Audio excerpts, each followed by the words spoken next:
Hola mis niños, en Ciencias Sociales vamos a tener un tema muy bonito que es referente a la historia. Todo tiene su historia. Eso es algo muy importante, ¿por qué? Porque la historia nos permite conocer el pasado, cómo eran las costumbres, cómo vestían, cómo eran las personas hace muchos años. Entonces vemos que todo cambia con el tiempo. Las personas y los paisajes cambian con el paso del tiempo. Nuestro barrio, nuestra casa, nuestra familia y nosotros hemos cambiado en los últimos años. Aquí vemos en las imágenes una ciudad antigua, cómo eran los carros, cómo eran las construcciones, cómo vestían algunas personas.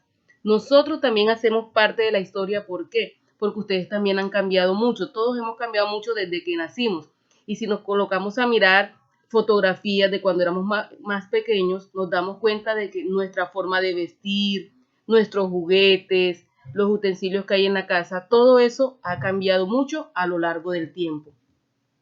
Bueno, les decía que la historia es una ciencia que se dedica a estudiar el pasado, saber cómo eran las personas hace muchos años, qué hechos sucedieron, cómo eran las ciudades. Por eso es una ciencia muy importante, porque cuando nosotros conocemos el pasado, sabemos de pronto en qué se equivocaron y podemos corregir esos errores.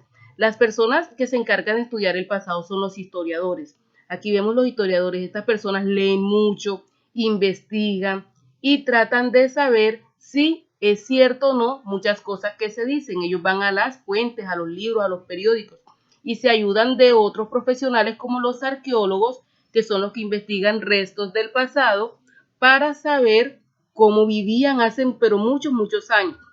Entonces estas personas, la una con la otra, tienen mucho en común porque ambos, los arqueólogos, los geógrafos y los historiadores, construyen la historia. Bueno, las fuentes históricas son los objetos, los documentos y los testimonios producidos en el pasado y que le permite a los historiadores conocer y describir el pasado.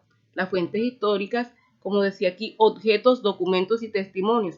Aquí vemos unos documentos que son muy antiguos, libros, objetos del pasado, de pronto fotografías que tengamos en casa. Todo eso hace parte del pasado y eso se convierte en una fuente histórica. ¿Por qué? Porque le permite a los historiadores saber cómo vivían en épocas anteriores. Por ejemplo, aquí vemos qué utensilios utilizaban en la cocina, que son muy diferentes a los que utilizamos nosotros en la actualidad. Entonces, las fuentes nos permiten saber cómo vivían en épocas pasadas.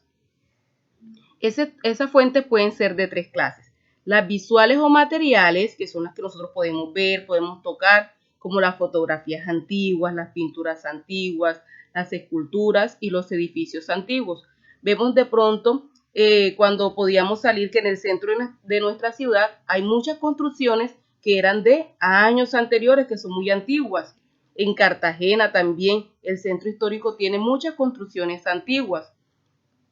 Las orales son las que son habladas. Cuando hablamos de orales, hablar.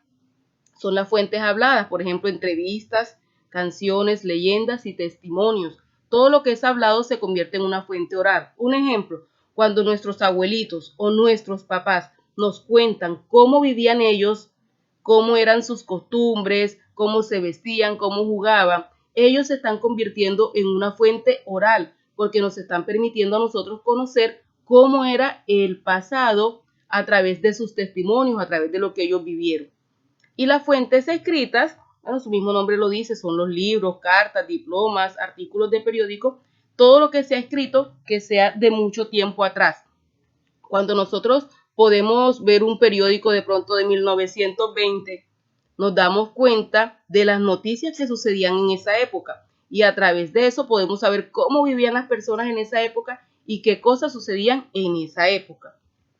Por último, ¿dónde se encuentran las fuentes? Bueno, las fuentes históricas las podemos encontrar en los museos, en los archivos, en las hemerotecas. ¿Por qué? Porque son documentos muy antiguos y estos lugares se encargan de cuidar esos documentos, de protegerlos para que las personas también puedan ir a consultarlos.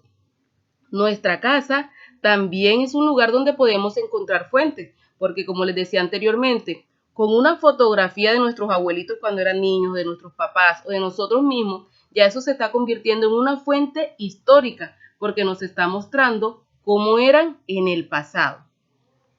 Entonces, chicos, ahora les voy a compartir las guías de esta semana. Bueno, la primera van a escribir el tema.